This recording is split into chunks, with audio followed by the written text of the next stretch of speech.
ẹ̀yin tí ẹ comment tẹ́tí wà ní orí ìkànnì ní máa pẹ́ because educative program ni ó dẹ̀ máa wà exciting gan ibi láti máa ṣe ní ibi tí mo dúró sí so láti bá ti bẹ̀rẹ̀ ẹ ti mọ̀ wípé ètò tí ó gbá ski wa Ọlá Olújì how are you òun ni so Ọlọ́run ò ní jẹ́ kí a sunkún gbígbóná lórí àwọn ọmọ wa Ọlọ́run á tu gbogbo àwọn abiyamọ nílé lóko lọ́nà ọjà ní gbogbo àgbáyé tí ọmọ wọn bá ṣe aláìsí pàápàá jùlọ àwọn mẹ́ta ni màá mú wá sí orí ìkànnì yìí ní òní Liz Anjorin wà ní snare Ọlájídé Jíbọ́lá orí ẹ olórí là pé ń yọ mi ń wò olórí là pé ń yọ mi ń wò èmi náà wọn yọ wò ẹ̀ka lẹ́ gbogbo yẹn ni mo rí so gẹ́gẹ́dẹ́ gbiná ní Ogun State gbiná ní Ogun State ẹ̀gbọ́n wa ọmọ wa ọkọ wa bàbá wa Ṣẹ́gun Awólọ́wọ̀ ó jí Ọlọ́run nípè láàrin ọ̀sẹ̀ tí a lò tán yìí gbogbo wa la mọ̀ wípé ọmọ bíbí ọmọ kan ṣoṣo tí ìyá wa Amba Fọláwíyọ tó bí nìyẹn ó dùn gbogbo wa lọ́pọ̀lọpọ̀ kí Ọlọ́run kó dẹ̀lẹ̀ fún ẹni rẹ̀ bẹ́ẹ̀ ni a rí ní àárọ̀ àná tí Ìyálájé Oòduà Kọ́ládé tó gbé kándù tó dúdú pinnu sí orí ìkànnì ẹ̀ àtúgbọ́ pé wọ́n socialite ọkùnrin Jimmy Balógun òun náà fi ayé sílẹ̀ kí Ọlọ́run kó dẹ̀lẹ̀ fún ẹni rẹ̀ ní Maryland náà a rí obìnrin kan tí òun náà tó jẹ́ Ọlọ́run nípè ní Maryland tí ó jẹ́ Ọlọ́run nípè mo lè miss orúkọ ẹ̀ but ní Maryland ni obìnrin náà tó wà obìnrin náà fẹ́ ṣe birthday ẹ̀ ṣé òun ni náà nǹkan obìnrin náà fẹ́ ṣe birthday ẹ̀ á jẹ́ pé mi screenshot page ẹ̀ obìnrin náà fẹ́ ṣe birthday ẹ̀ ní January ọdún tó ń bọ̀ a gbọ́ pé ó lọ sí àwọn ìlú kan ṣá láti lọ ṣe àwọn kan ní BBL ní àwọn kan ní tummy tuck ní bó ṣáàṣì jẹ́ Ọlọ́run nípè nìyẹn pé wọ́n máa lay ẹ̀ to rest ní on the 28th of this month ní Maryland ní ìlú America kí Ọlọ́run kó dẹ̀lẹ̀ fún àwọn tí wọ́n ti jẹ́ Ọlọ́run nípè kò sẹ́ni tí ò ní kú kò sẹ́ni tí ò ní rọrùn kọ́lọ́run kó jẹ́ kí ọdún kó jìnnà síra ni gbogbo yín ni mo kí ní ẹ̀ẹ̀kan sí ẹ̀kálẹ́ ẹ̀kásán olórí lápẹ́ ti bọ́ sí orí ìkànnì wọn jí mi wò mọ́ ta ni bàbá bébì how are you Fúnkẹ́ Palmer gbogbo yín ni mo kí lẹ́ẹ̀kan sí educative show ni eléyìí have you heard ní à ń pè ń jẹ́ ti gbọ́ a máa ní oríṣiríṣi aspect of it but mo fẹ́ ká rí gẹ́gẹ́ bí educative show and entertainment show ní orí ìkànnì yìí máa mú wá ó lè má jẹ́ Sunday nítorí irú òní ìsìn ẹ mọ̀ pé mi lọ síbi iṣẹ́ mo wà ń lé torí ẹ ni mo ṣe lè wà ní time mi tí n bá lọ síbi iṣẹ́ mi ò ní lè wà ní time mi ó lè jẹ́ Monday gbá mi ó lè jẹ́ Tuesday ó lè jẹ́ Saturday you understand but tí n bá ṣáà ti kan ìkànnì yẹn síbẹ̀ ẹ join mi kẹjẹ́ kájọ fi ọ̀rọ̀ jomi tó rọrọ̀ kájọ ṣeré kájọ ṣe àwàdà nǹkan tí ó wà more importantly àwọn nǹkan míì tí a bá gbọ́ ká lè bá gbọ́ ẹ ṣé mo dúpẹ́ lẹ́yìn ìgbà tí a ti kí àwọn tí wọ́n ń wà nínú ìròdùnú jẹ́ ẹ jẹ́ ká tẹ̀síwájú nípa ìròyìn tí ó wà ní United Kingdom torí pé mo rí pé ìdajì àwa tá a wà bí United Kingdom àti environment ẹ̀ ní àtiwá ẹ jẹ́ ká gbọ́ news yìí. Down on distractions behind the wheel, aiming to make UK roads safer for all drivers. Under the new rule, anyone caught using their phone for navigation could face a hefty, starting December 1st, 2025, using Google Maps or Apple Maps, while driving will be officially banned across the UK, regardless of whether your phone is mounted, muted, or even set to hands-free mode. This new law is a major step taken by the government to cut down on distractions behind the wheel. Ìròyìn sọ fún wa yìí pé starting from the 1st of December 2025, which is about 9 days, kọ́lọ́run kó ṣọ́ wa jùgbà yẹn náà lọ, wọ́n ní ẹnikẹ́ni èèyàn kéèyàn dúdú ni ẹni funfun ni ẹni àyànná ni ẹni ọmọọba ni ẹni ọmọ ìjòyè ni ẹni equal ni ẹni kò jẹ́ ọwọ́ equal ni asylum seeker ni ó ti níwèé ni ó ti ní pálí British láti ọdún làmìlálẹ̀ níbí iná BSc ni tó o bá wa mọ́tò tó o bá lo fóònù ẹ láti máa fi ṣe navigator wọ́n ní tí ọlọ́pàá bá gba ẹ mú wọ́n ní wàá san £200 wàá dẹ̀ tún gba at least 3 penalty points. Ìdí ni wípé ìjọba wọ́n fẹ́ kásẹ̀ accident ìkọlùkọgbà mọ́tò ìjàmbá mọ́tò ní ojú gbogbo títì wọ́n dẹ̀ rí i pé téèyàn bá ń lo fóònù láti fi ṣe navigator ó máa ń distract èèyàn tó o bá wá lo fóònù láti ṣe navigator tó o bá wá tún wá gbé dání tó o receive call níbẹ̀ ogun ni o starting from December 1st 9 days time December 1st 2025 kì í ṣe wàsá o ọlọ́run ò ní jẹ́ kán fi wá ṣe sábàbí burúkú àní jẹ́ scapegoat o wọ́n ò pẹ́ láì cleavage aṣọ ẹ ṣé mo dúpẹ́ thank you for liking me mama nìyẹn at 59 in some days time I'll be turning 59 yes yeah I'm not having a party that will be on my 60th birthday by the grace of God ṣe ti gbọ́ yẹn story mi ìta tún gbé wá fún mi pé òbésèré kọlọ́run máa jẹ́ kábẹ́ni rẹ́rìn látijọ́ tí mo bésèré wọn lójú agbórí látijọ́ tí mo bésèré wọn lójú agbórí o ṣàbárí kò lo ìsọnù NMC pólísì ó máa bó bésèré rìn o lókìtì pupa ní ìlú ṣàbárí kò lo ìsọnù wọ́n lu òbésèré allegedly wọ́n lù bí bàrà wọ́n lù páì wọ́n wá lù blue black níbi tó ti ń ṣeré ọlọ́run ló yọ mí kọ́ ọba mi yẹ ní burúkú dànù nínú àwùjọ mi some people mo bá ń kórí ẹ o you know that some people grace tó gbé sórí òun ni ò jẹ́ kí ìwà ìburúkú tó wà nínú wọn tàbí ọ̀rọ̀ burúkú tó ń bá wọn rìn káàkiri kó ràn yín òbésèré gẹ́gẹ́ ló dúró ìyàwó kan ló fẹ́ àfìgbà tí ṣàbárí kò lo ìsọdún NMC pólísì tó jókòó tó fọwọ́ kan lọ́rùn tó kì í sí ẹ̀ tó forí lé láyà kí làbá lọ àbábọ̀ ẹ̀ òbésèré lọ sí òkìtì pupa gbàngbàn náà bá lo òbésèré náà lùgbà ìgbà ọlọ́run yọ mí èmi náà bá wá lù ń bó sìn ọ̀rọ̀ burúkú ló wà lára èèyàn àwọn tí ọ̀rọ̀ burúkú wà lára wọn ẹ gbàdúrà kí ọlọ́run kó fà wọ́n yọ bí ìjìgá kó sọ wọ́n dànù kó pín ẹ̀yin méjèèjì níyà bí ọlọ́run ṣe pín ilẹ̀ gbígbẹ àti òkun níyà tó kún lọ báyìí tílẹ̀ gbígbẹ tó wà láàrin wọn. Have you heard? ọlọ́run má jà bólóṣìrìn ọlọ́run má jà bálákùtà rìn òbésèré ṣóni ló ti ń kọrin ni òní náà òbésèré ti ń kọrin kò ìpóṣù kìíní kò ìpóṣù kejì kò ìpé 90 days ìfẹ́ ọ̀rìn ìlú òbésèré ọgbójú rẹ̀ mọ́lẹ̀ tírátíra hospital ló gbà ní tiẹ̀ ǹjẹ́ ẹ ti gbọ́ ẹ lọ sórí péjì òbésèré kẹ́ ẹ lọ máa kí òbésèré wípé kó máa ṣeré bí síwèrè àwà yìí God bless you ìyẹn kọjá lọ a ní ká ṣe gbogbo ẹ̀ ní lórí NMC police náà la wà ní bárẹ̀ ni tó kó ságbájá ìsọnú ní bárẹ̀ ni tó kó ságbájá ìsọnú ẹ wò wọ́n NMC police iyọ̀ NMC police rí o NMC police iyọ̀ ló kó ságbájá ìsọnú lónìí kò sẹ́ni kankan tó lè dájọ́ okó àtògbò kò sẹ́ni kankan tó lè dájọ́ okó àtògbò Solomon ńlá ọ̀là pálapàla mo ní pálapàla wò lélẹ́yìí lórí ìkànnì yìí náà Solomon láòbò ó la pọ̀npọ̀npọ̀n ló káṣọ sọ́rù ló dàbí eégún ẹjọ́ torí ọlọ́run ní ayé tá a wà yìí nǹkan yòókù àsọdùn ni nǹkan tó kọ̀ wà nínú ayé náà ni okó àtòbò ọkùnrin àtòbìnrin ẹ̀ka tó lè dájọ́ àtòbò wọ́n ti ń jọ láti ṣé ìwọ ló ṣẹ̀ṣẹ̀ máa sọ yẹn fún wa ni ọlọ́run gígùn bí ọ̀run àgùnfọ́ ìwọ kọ́ ló ṣẹ̀ṣẹ̀ máa sọ yẹn fún wa gbogbo wa ti mọ̀ tẹ́lẹ̀ pé do or die okó àtòbò ta ló ń bá ẹ dájọ́ ẹ̀ ta ló ń dájọ́ nǹkan tá à ń sọ ni pé okó àtòbò is a sacred thing ẹ má máa wá Solomon ńlá tí ó wà ń bẹ̀ nígbà tí Solomon ńlá òbò tó ńlá okó ò síbẹ̀ náà ò lè máa kọ́ wa ní kọ̀kúkọ àwọn professional nurse nìyẹn àwọn professional nurse wa nìyẹn ẹni tó bá fẹ́ gbóúnjẹ lẹ́nu èèyàn apààyàn ni mo detest lady yẹn wàláì I used to love her like anything I never knew she's an enemy in disguise can you imagine mo fẹ́ kẹ́ máa mú points nínú àwọn nǹkan tí máa ń sọ òbésèré bá ẹ rìn ó kàgbákò ó kó sáṣọ bí aṣọ eégún ó wá ń pè tó kó àtòbò fún wa ṣé ìwọ gangan ṣé o mọ̀gbà tí wọ́n dá okó ṣé o mọ̀gbà tí wọ́n dá òbò ṣé ojú ẹ ní Solomon ṣe lá òbò òpùrọ̀ jù òpùrọ̀ kú ẹ má lọ wo orin yẹn o ẹ má dé bẹ́ẹ̀ orin burúkú gbáà ni orin tí ò ní làákàyè rárá gbáà ni ìyẹn ré kọjá lọ adé orí ìkànnì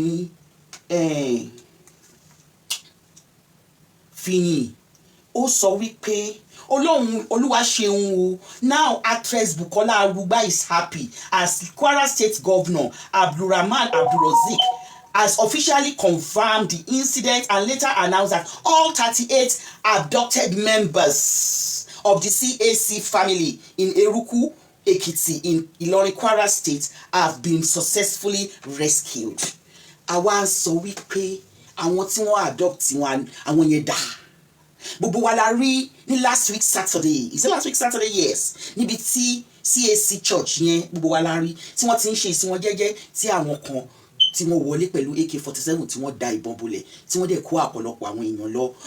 Àní gbogbo wa tiẹ̀ ṣe ìyá arúgbó kan ṣùgbọ́n ìyá arúgbó ó wà lálàáfíà. Bukola Arugba ó jáde ló bẹ̀rẹ̀ sí ní tú bí ejò. Àwọn àbúrò mẹ́ta wà bẹ́ẹ̀ àwọn cousins ohun gbogbo wọn gbogbo Nàìjíríà ló dàrú tí a bá gbogbo àwọn tí wọ́n adopt tí a bá wọn sunkún tá à ń gbàdúrà a dúpẹ́ pé ìjọba ti rescue wọn. Láyọ̀ rèé Láyọ̀ wà lókè òkè ní Láyọ̀ wà o òkè ilé mi ní Láyọ̀ ń gbé ẹ má jẹ́ kán tàn yín èmi àti Láyọ̀ là ń gbé bí in fact ọkùnrin ní Láyọ̀ ẹ jẹ́ tú àṣírí Láyọ̀ fún yín Láyọ̀ gangan ní boyfriend mi tẹ́lẹ̀ tí mo beautiful tí gbogbo yín ní mò ń dán Láyọ̀ ó ní máa fi ń para ní gbogbo ìgbà Láyọ̀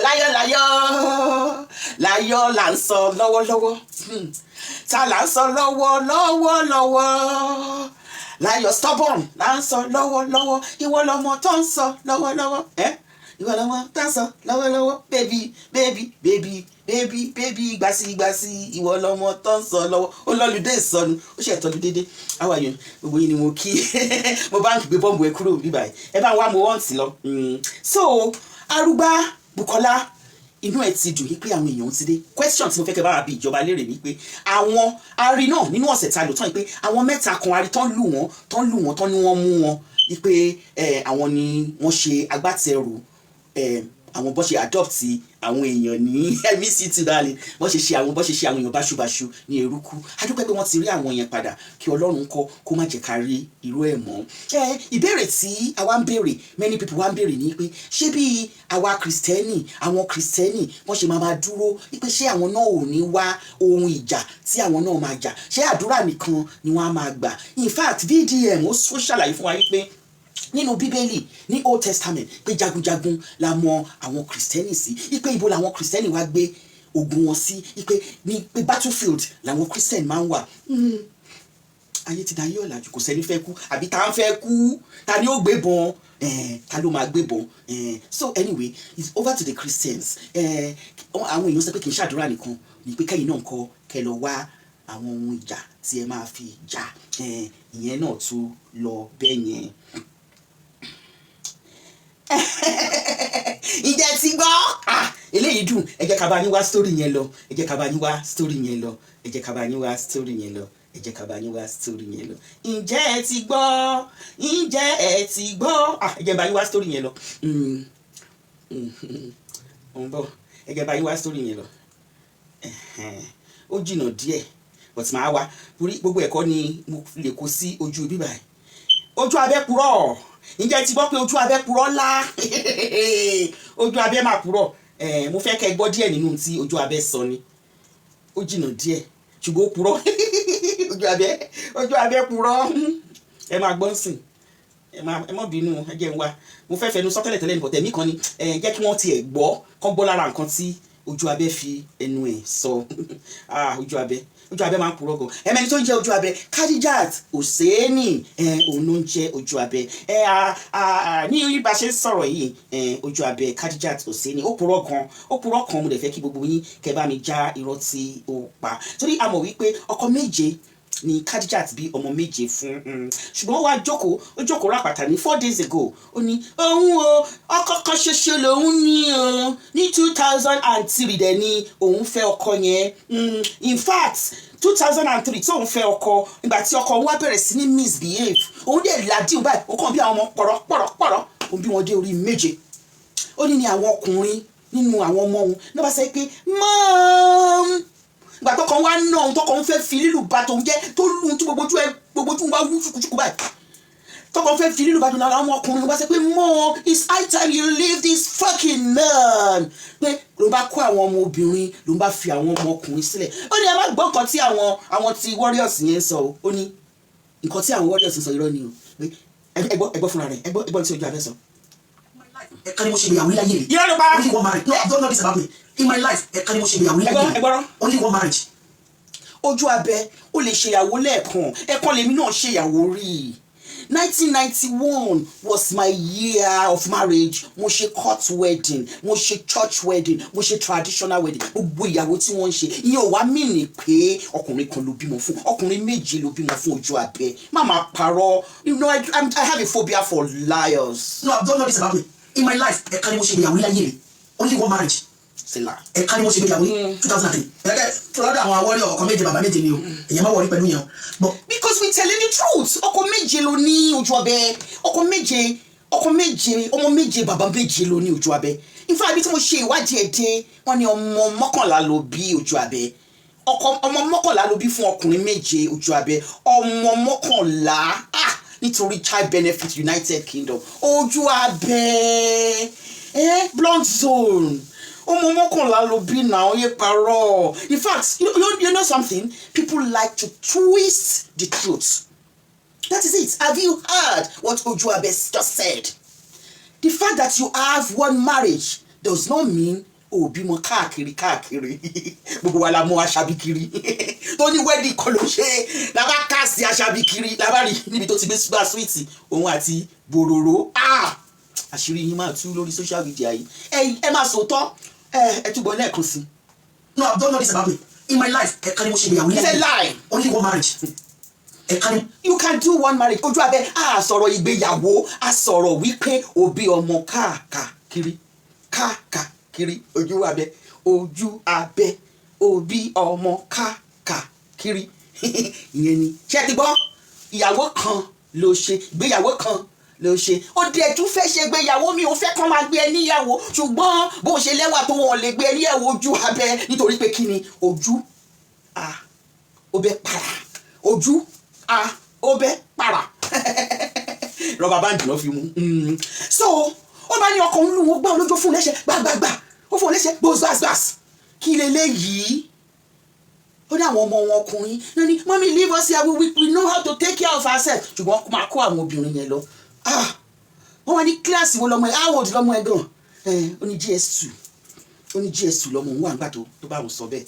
Ǹjẹ́ ti gbọ́ wípé ọmọ ojú abẹ́ ló ní kí ojú abẹ́ kó kúrò ní ilé ọkọ ẹ̀ Káyọ̀dé Ṣítà how are you? Ojú abẹ́ ti débí ojú abẹ́ ti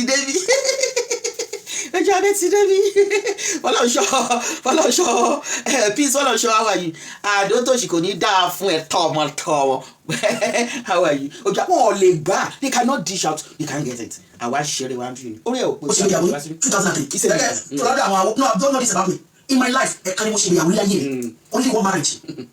ẹ̀ka ni mo ṣe ìgbéyàwó 2003. It's not ẹ ṣáà ti gẹ̀ẹ́sì kan tí mo sọ níta bẹ́ẹ̀ sọkọ nìyẹn ó bímọ káàkiri ọkùnrin méje lójú abẹ́ bímọ fún ó bímọ mọ́kànlá fún ọkùnrin méje ojú abẹ́ ti bẹ́ gẹ́gẹ́ ojú abẹ́ ti bẹ́ gàǹgà ojú abẹ́ àwọn awọ́lẹ̀ ojú abẹ́ ti bẹ́ fẹ̀fẹ̀ ojú abẹ́ ti bẹ́ fẹ̀fẹ̀ bàtà olóṣó gbàǹgbà bàtà olóṣó fẹ̀fẹ̀. Ẹ jẹ́ ká kúrò lórí tójú abẹ́ a tún ti bọ́ sí ìkànnì mìíràn ní orí ìkànnì yìí. Ǹjẹ́ ẹ ti gbọ́ wípé Adóbímpé Omíyalé gba èpè lẹ́nu Lizzy Anjorin. Wọ́n ní Lizzy Anjorin fún Adóbímpé Omíyalé ní èpè má wo bẹ̀ ó bá wá àwọn èpè Ọlọ́run ló ní kó má lo àdàbí fún Adóbímpé. Wèrè tó sọ bẹ́ẹ̀ lélẹ̀ ẹ jẹ́ ká bá yín gbọ́ ká bá yín mú lọ sí ká bá yín mú ọ̀rọ̀ tí wèrè sọ ẹ má gbọ́ tí wèrè sọ. ọwọ́ rí pẹ̀lú yẹn gbọ́.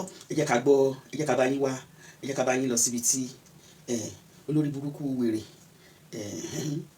ń tẹ́ ìfẹ́ ò lè ṣẹlẹ̀ èmi ò mẹ́ni Adóbímpé tí ń jó mi yálé ń tẹ́ ìfẹ́ ò lè ṣẹlẹ̀ Lizzy ò ṣe kì í ṣe bíi tiẹ̀ ẹ máa gbọ́. ìsọ́sọ́ ìwọ sí Adébímpé ẹ máa explain tàyà ẹ̀yọ́ ọmọ ogun jagunjagun ẹ̀yin jagunjagun orí afẹ́fẹ́ alẹ́ máa explain tàyà síta tó ṣe dì náà pé kí làwọn èèyàn sọ ìwọ ọmọ wọn kápẹ́ kí ló kọ́ ẹ̀ wọ́n fẹ́ fi gba donation mi o wàhálà ṣèbá ṣọpẹ́ lọ́pẹ́ àwọn èèyàn ọmọ yẹn bó ṣe wà yẹn wọ́n máa gbàgbé sí. so níbi tí wọ́n ti gbé Lizzy àti èmi ìyá rẹ̀ tí wọ́n ní ohun èpè lémi lórí òun ní eléyìí àwọn eléyìí ti ṣòfò dànù àwọn eléyìí ò gbádùn ṣẹ́rí wọ́n ṣe gbé wa ṣẹ́rí wọ́n ṣe gbé wa n tẹ́ ẹ̀ fẹ́ kò lè ṣẹlẹ̀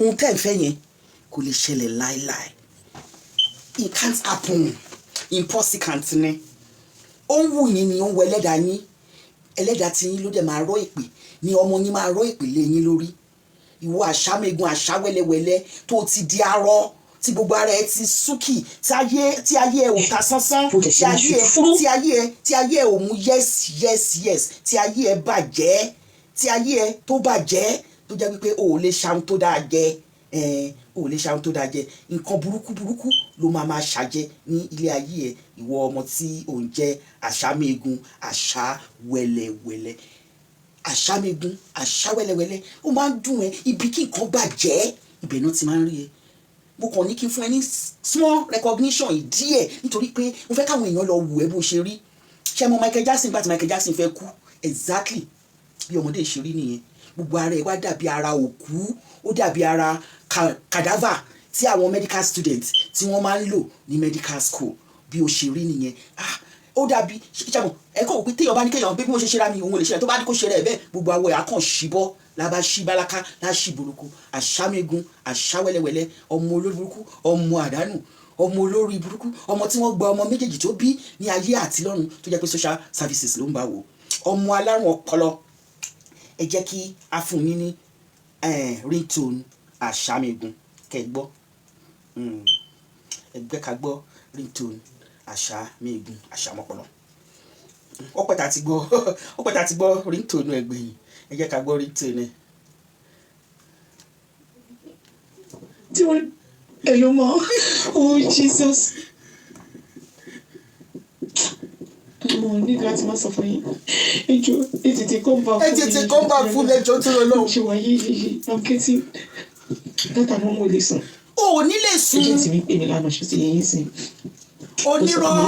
onírọ̀ ẹjẹ̀ǹtì ẹ máa pè é káàkiri náà ni o ò ní lè sùn yàwóyàwó ẹ mọ̀ yàwó kiri ni ẹ gbọ́. tó bá di Monday customer base ní gba £185 lọ́wọ́ mi. lálá kọ́ńtínà mi tó wọ dínú rẹ̀. kì í ṣe láì.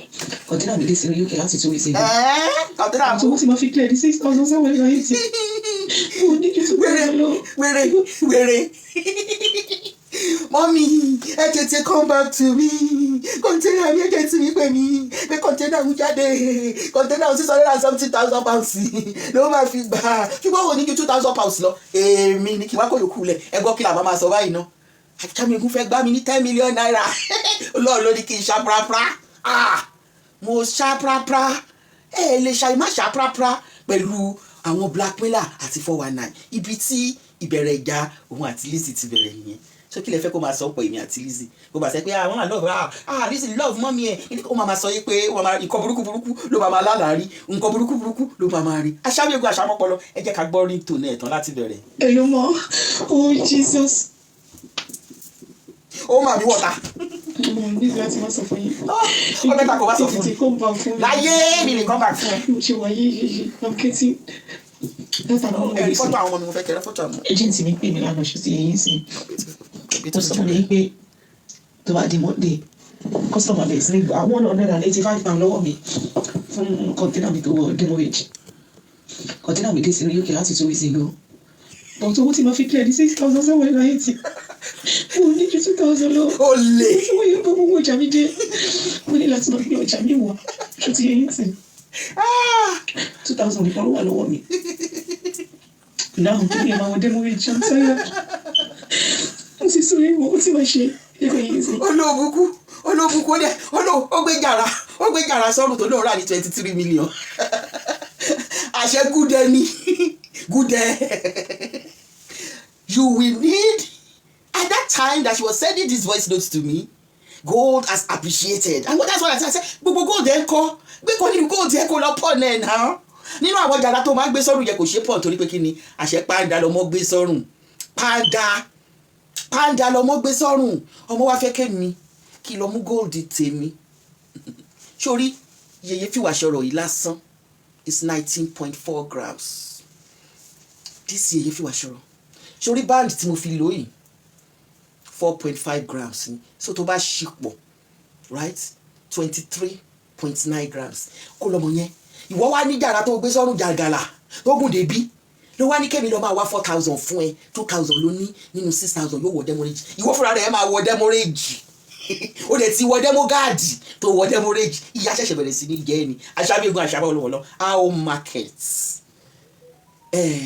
Lizzy rọ òjò ìpòlé ẹ lórí ìwọ ni àwọn fámìlì ẹ gan rọ òjò ìpòlé ẹ lórí wọ́n dà pé mo rí fọ́tò ẹbí tọ́nà ti bá ẹ rí ẹ̀gbọ́n ẹ kan tọ́nà bá ẹ rí he ṣùgbọ́n mi ì mọ̀ bóyá mo screenshot ẹ sí ara àwọn tí ó wà ní ibi báyìí tí ó bá wà níbí màá rí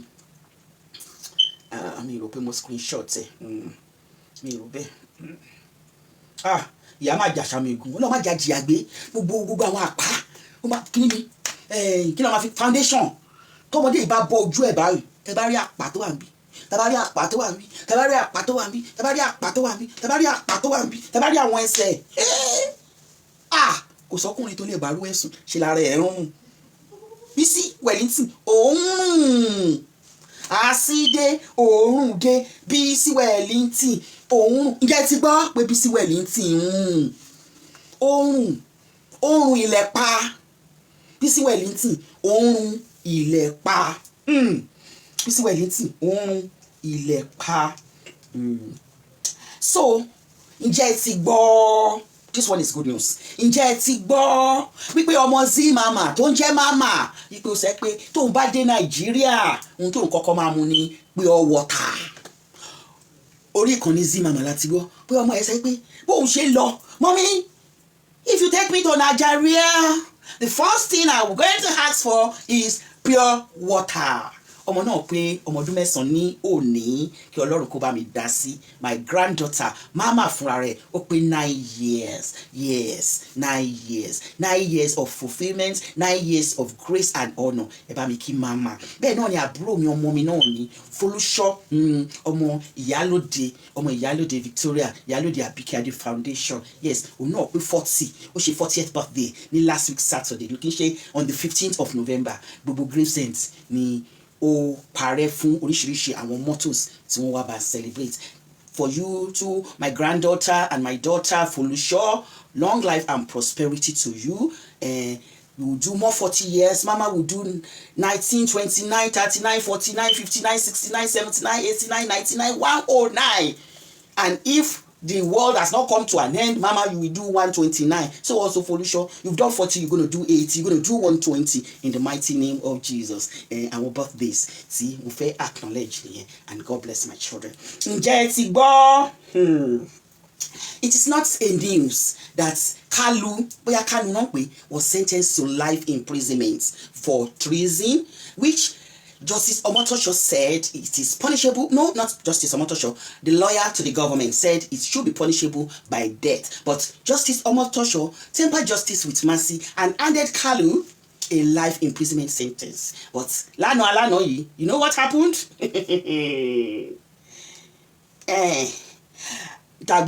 Breaking news. Justice James Omotosho of the Federal High Court in Abuja had reportedly survived an assassination attempt early this morning, which was yesterday. Just days after handing down the life sentence to Nnamdi Kanu, he was immediately rushed to a hospital as security forces scrambled to secure the area. A source said, "This is an outrage. A judge cannot be silenced for simply doing his job." Another insider added, "If justice is under attack, then the very foundation of the law is being threatened." That's Nigeria for you. Who wants to kill Justice James Omotosho? Justice for Justice James Omotosho, as we saw it in the news. Ǹjẹ́ ti gbọ́ wípé Nigerians wọn kì í fẹ́ kí èèyàn kí ó ṣiṣẹ́ wọn. Justice Omotosho ṣiṣẹ́ ẹ̀ ni. I don't know Nnamdi Kanu. I'm just reporting the news. But it's less for you, my audience, to now decide what is the motive of the assassins? Why was the life of Justice James Omotosho targeted? Is it because of the judgment he gave concerning Nnamdi Kanu, or other people you just use that avenue to want to terminate him and then pervert the course of justice by saying it was because he gave a judgment to Nnamdi Kanu? You know what? You have to read between the lines. Have you heard me? God bless you. Let's continue. A tún rí gbọ́ pé ọ̀dùnkún mọ́ṣúárì tó jẹ́ òun ni Alábìkẹ́ ó ń sọ ó fẹ́ fi donation ó ṣàfẹ́ gba donation by force by fire ló bá ní àwọn ọlọ́pàá of the cyber crime unit wọ́n gbé òun ní court ó yẹ kí Liz Anjorin kó show up fún 3 court sessions ṣùgbọ́n kò show up illiterate ni girl yẹn lawyer Liz Anjorin wà ń bẹ̀. Liz Anjorin ò ní láti máa show up, ìwọ ni wọ́n ní láti máa show up. So cyber crime units wọ́n arrest ẹ̀ ní òun ló sọ o torí pé a ò sí níbẹ̀ ó ní wọ́n arrest òun ó wá tún wá sọ fún cyber crime unit yẹn pé wọ́n ní kóun wá ní Abuja ó wá sọ fún cyber crime unit yẹn pé òun ò lówó Abuja o torí òun ò ní owó tó òun fẹ́ fi fún àwọn ọmọ òun gan lóúnjẹ ìpéjì tí òun fẹ́ fi fún àwọn ọmọ òun lóúnjẹ òun náà ni allegedly Liz Anjorin ti gbé wálẹ̀ yẹn òun ò ní ṣe rí pé abatẹnijẹ́ òun ni ọmọ Alábìkẹ́ yìí. Now ó wá bọ́ síta ó ní òun ò lówó láti lọ sí Abuja o ẹ̀yin cyber crime unit ẹ bá òun sọ fún Liz Anjorin kó provide owó tóun máa fi lọ sí Abuja àti pé òun like láti wọ mọ́tò lọ sí Abuja plane lòun fẹ́ wọ̀ lọ sí Abuja torí náà ní pé tó bá sọ pé Liz Anjorin ló ní kan gbóhùn wá ní Abuja kan bá òun sọ fún wọn ní cyber crime unit pé kí wọ́n bá òun sọ fún Liz Anjorin kó fi owó plane ránṣẹ́ ẹ rí pé gbogbo àwọn èèyàn yìí wọ́n ti sọ police wa wọ́n ti sọ wọ́n di joker.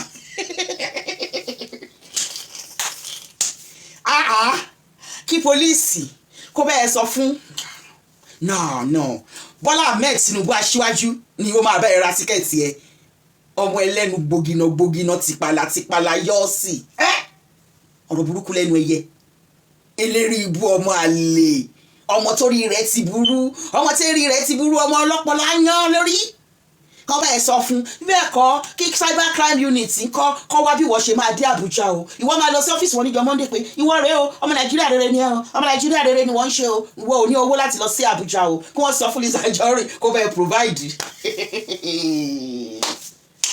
Ìwọ tó ta máṣíìnì jẹun tó ta máṣíìnì tí wọ́n rà fún ẹ tó fi jẹun tó jẹ tán pátápátá olówó ọ̀rọ̀ burúkú lẹ́nu ẹ̀jẹ̀ ǹjẹ́ ẹ ti gbọ́rú ẹ̀ rí have you heard?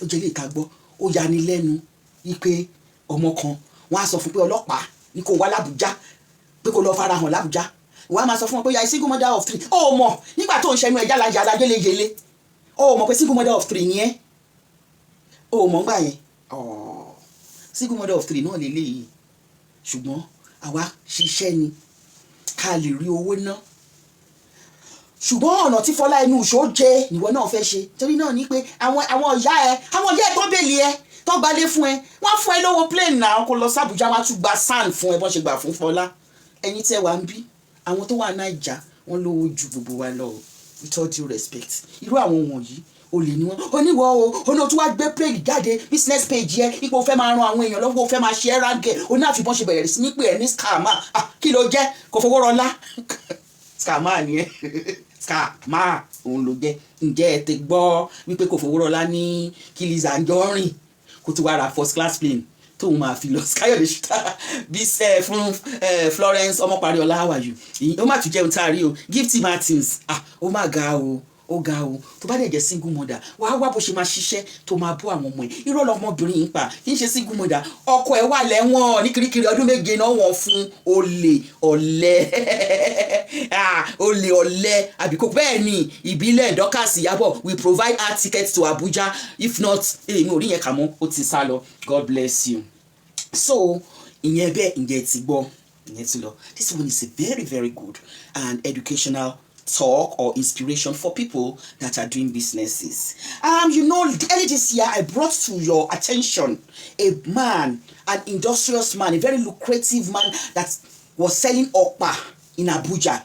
His name, or what he used to call himself, is called Big Angel, and he targeted or set a task for himself. He started a business on the 12th of December 2024 with 5,000 naira, and he said he's got a vision that before the end of the year that he's going to turn that 5,000 naira into 5 million naira. So he gave himself a target and said 5,000, to translate 5,000 naira to 5 million naira by 12 months. And I have the honor to tell you that he has transformed the 5,000 naira into 5 million naira in 10 months. And this is, I bring you Angel.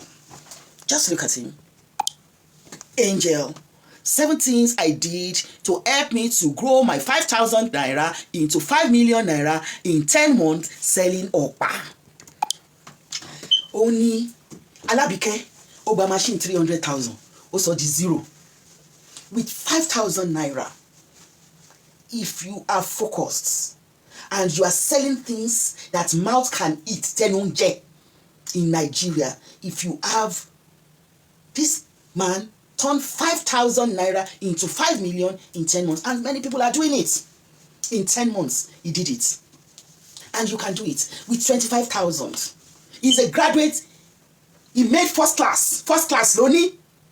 When he graduated, he came out from the university and graduated with first class honors. In fact, Aburu Etombitele first class only brain. And with his first class, he had money. He started a job. He got a job, quit the job, and went into crypto and lost 70 million into crypto. Sold his car, sold everything, and he went bankrupt. And when crypto took away all his money, then he went to depression and started drinking.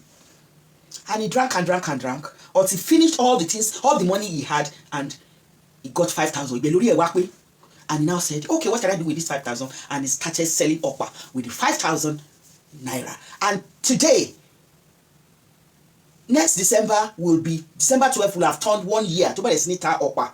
But to the glory of God, within 10 months, he turned that 5,000 into 5 million. And you know what? He became an employer of labor. He employed 3 people full-time, paying them 50, 60, 70,000 every month, and housing them and clothing them and feeding them. So at the end of the month, one come back 70, 40, 50, 60, one come back, 150 bank. They live in his house, they sleep in his house, and he fed them. And their money is just going straight to the bank. They don't need to do anything except they want to give their family. And then he bought electric bikes and machine. All those were not included in the 5,000 he made. So with vision, if you have a good dream and a good vision, it can come to reality. Some people are crying on Facebook, I have 3 children, I don't have anything to feed them. Whereas somebody that is focused turned 5,000 into 5 million in 10 months, employing 3 people, feeding them, doing everything, including their medicals. He was taking care of them. Go to his page on TikTok, Big Angel, and see for yourself. That is the news I have for you. Have you heard that it is possible in Nigeria, if you are focused, to turn 5,000 naira into 5 million in 10 months? Big Angel is an example. God bless you. So we've talked about that.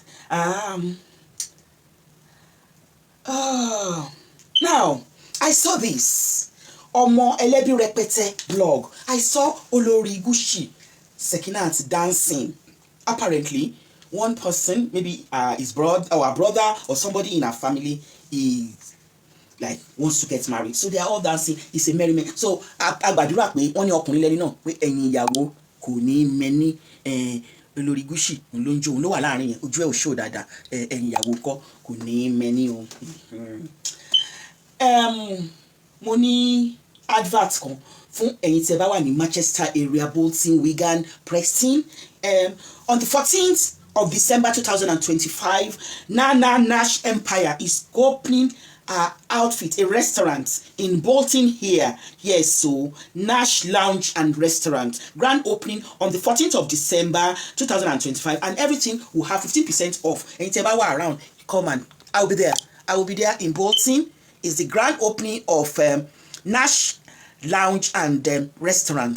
Oríṣiríṣi ọlọ́wọ́ ṣíbí ni Naish Empire ní Bolton bí gbogbo èèyàn ló máa ń gbé oúnjẹ fún oúnjẹ ẹ̀dẹ̀dùn. So she's opening her outfit, a restaurant that you can, you know, if you're my James, how are you?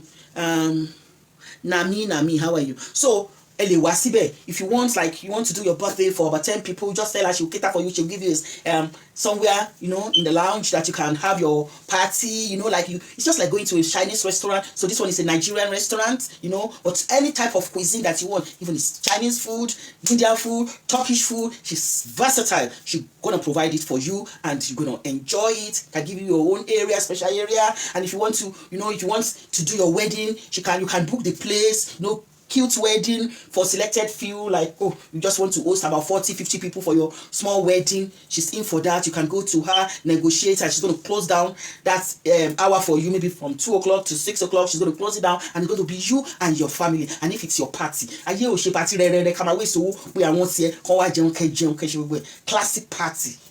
Naish Empire, Naish Lounge and Restaurants is there for you in Bolton here. Yes, so on Tugmont Road on 14th of December is going to be the grand opening. Ǹjẹ́ ti gbọ́ ipe Nana Absalami Tony Naish Lounge and Restaurant is opening on the 14th of December 2025. It's going to be a great day.